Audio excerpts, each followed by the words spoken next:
Hey everyone, and welcome to another episode of Unboxed. Today we are going to unbox how we build up the Black child. Stay around. I'm Dr. Robert Davis, family life educator and relationship coach, and welcome to Unboxed, a frank and straightforward conversation about relationships. We're going to talk about family, church, workplace, and all other types of relationships. Join me for the next few moments as we unbox the power and potential of relationships and help you to live your best life.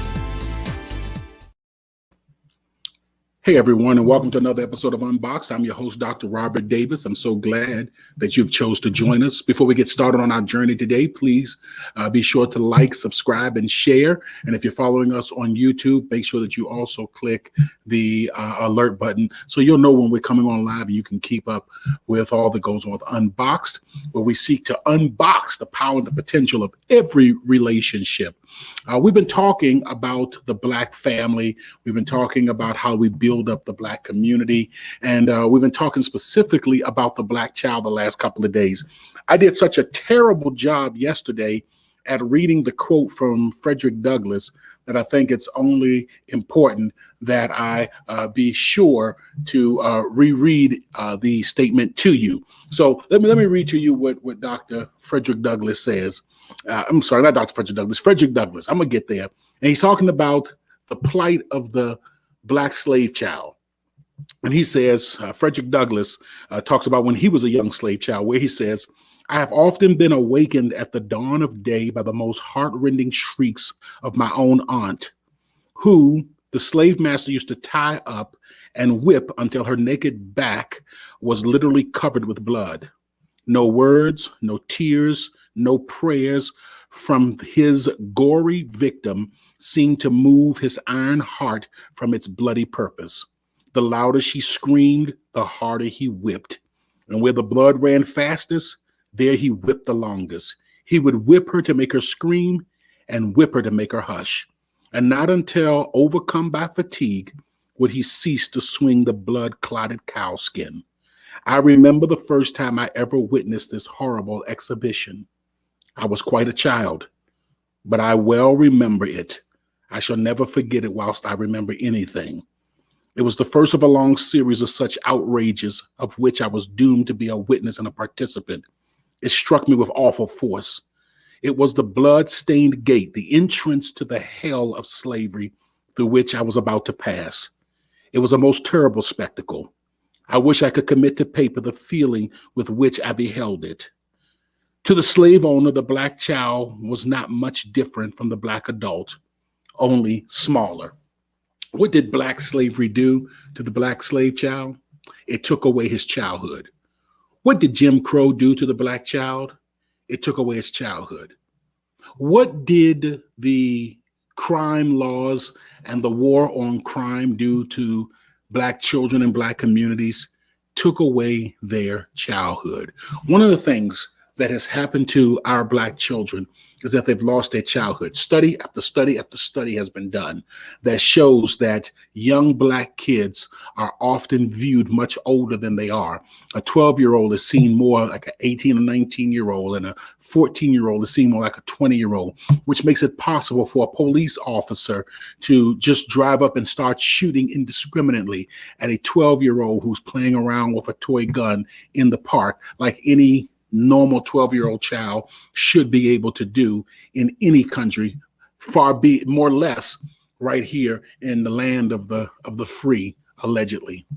With that being said, one of the systems that helps to keep our people and our children down is the education system. There is a term that's used. It's called the school to prison pipeline. And the reason that that expression is used, that phrase is used in reference to the majority of Black schools, especially in inner cities, is because the school is often the preparatory for the penitentiary system. The school's inadequate education, the disconnect from the children, the rigid rules and over governance, and even the over policing that takes place inside of our schools prepares our children to become distrustful, prepares our children to become criminalized, prepares our children to get involved in the criminal legal system. So I want to spend the next few days talking about the education system in our country. And I want to let you know that in the big picture, now we're talking specifically about the African-American child, in the big picture, the way we do education in America is backwards. Education in America was designed and structured in order to produce workers. That is why our children go to school, sit in a classroom for the most part for 7 to 8 hours a day, sitting in a chair, looking forward. That is not an environment that is conducive to education. No one will tell you that. And I'm not an educator, but my wife is a speech language pathologist who works with developmentally delayed and children who also have speech and learning disabilities. And so putting a child inside of a classroom and asking them to sit in the chair and to look forward at an instructor for hours on end is the least counterproductive way of transmitting and helping young people to retain information and to become critical thinkers and to become strong producers to society. It is a very creative way to produce people who can sit in a chair or can sit on an assembly line or can sit in some other environment for 8 hours a day, mass producing for the wealthy. But we have to, especially considering the history of Black children, the current reality of the Black child, as well as the realities of the education system and the deleterious effect that it has on Black children, we as Black parents have to be extremely mindful of how we interact with the education system and how we allow our children to interact with the education system. So I wanted to just kind of put that teaser out there. We're going to come back over the next few days and we're going to talk about the education system and how we strengthen. We don't have a lot of control over the education system, but we do have a lot of control over our children and how the education system impacts and affects our children. Let's take back control. Let's take back control of our finances. Let's take back control of our communities. Let's take back control of our economics. Let's take back control of our education. Let's take back control of our families. They stole it. We're going to return it. The system has been designed to try to keep us as a permanent underclass. But you know what?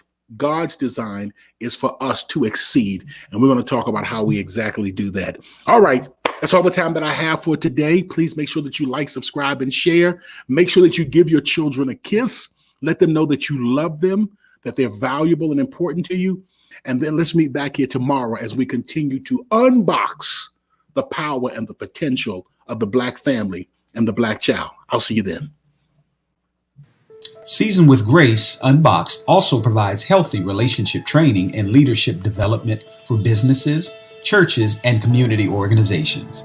For a free consultation to discuss your team's needs, please contact us at our website at swg-unboxed.org. That's swg-unboxed.org.